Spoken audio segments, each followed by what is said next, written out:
Assalamualaikum warahmatullahi wabarakatuh. Perkenalkan, nama saya Novita Indri Wijayanti. Di sini saya akan menjelaskan tentang konsep permintaan, penawaran, dan keseimbangan pasar. Yang pertama, permintaan. Permintaan adalah kesanggupan pembeli untuk berbagai jumlah produk pada berbagai tingkat harga dalam waktu tertentu. Faktor yang mempengaruhi permintaan, yang pertama harga, yang kedua pendapatan, yang ketiga selera konsumen, yang keempat perkiraan, dan yang kelima jumlah penduduk. Hukum permintaan. Hukum permintaan menyatakan bahwa bila harga naik, maka jumlah permintaan akan turun dan sebaliknya. Fungsi permintaan. Fungsi permintaan mengenai persamaan sebagai berikut. QD sama dengan A min B PD.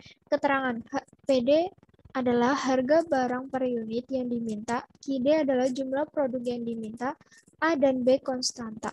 Untuk memperoleh persamaan kurva permintaan dapat digunakan rumus Q min Q1 per Q2 min Q1 sama dengan P min P1 per P2 min P1. Keterangan, P1 adalah harga awal, P2 adalah harga setelah perubahan, Q1 adalah jumlah mula-mula, dan Q2 adalah jumlah setelah perubahan. Jenis-jenis permintaan. Permintaan absolut merupakan permintaan yang tidak didukung oleh daya beli. Permintaan ini lebih mengarah pada angan-angan saja. Setiap manusia bisa dipastikan memiliki permintaan absolut. Permintaan efektif merupakan permintaan konsumen terhadap barang dan jasa yang dilakukan sesuai dengan daya beli yang dimiliki. Permintaan potensial merupakan permintaan terhadap barang dan jasa yang disertai dengan daya beli tetapi belum melakukan pembelian. Penawaran. Penawaran adalah jumlah barang atau jasa yang dijual pada berbagai tingkat pada waktu dan tempat tertentu. Faktor yang mempengaruhi penawaran, yang pertama biaya produksi, yaitu biaya yang dilakukan untuk membuat barang atau jasa. Yang kedua kemajuan teknologi atau adanya teknologi baru. Yang ketiga harga bahan baku untuk membuat barang. Yang keempat laba yang diinginkan produsen atau penjual. Jenis-jenis penawaran. Penawaran individu merupakan jumlah barang atau jasa yang ditawarkan oleh penjual produsen pada waktu, satuan, dan tempat tertentu. Penawaran pasar adalah jumlah barang atau jasa yang ditawarkan sekelompok penjual atau beberapa orang produsen pada waktu, tempat, dan satuan tertentu. Hukum penawaran. Semakin tinggi tingkat harga suatu barang, maka akan semakin banyak jumlah barang yang ditawarkan.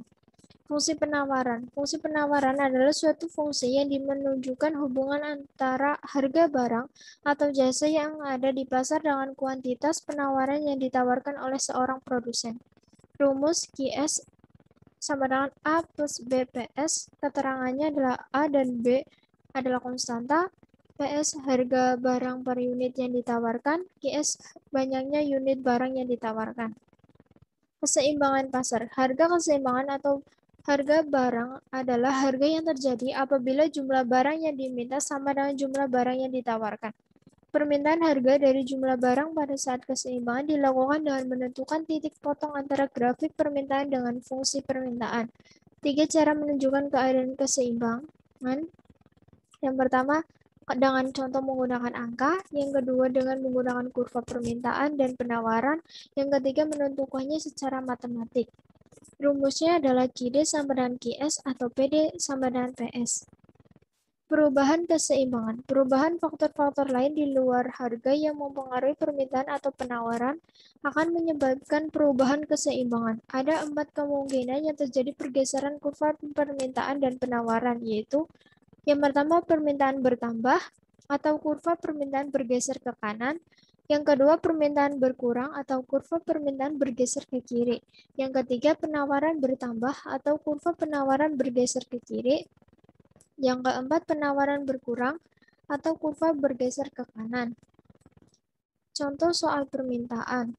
Dalam suatu pasar diketahui saat harga beras 500, jumlah yang diminta 40 kg dan seketika ada kenaikan harga beras menjadi 15, maka jumlah yang diminta 20 kilo. Carilah fungsi permintaannya. Jadi jawabannya Q sama dengan 50 min 2P. Ini kurvanya. Yang kedua contoh soal penawaran. Yang ketiga contoh soal keseimbangan pasar. Terima kasih.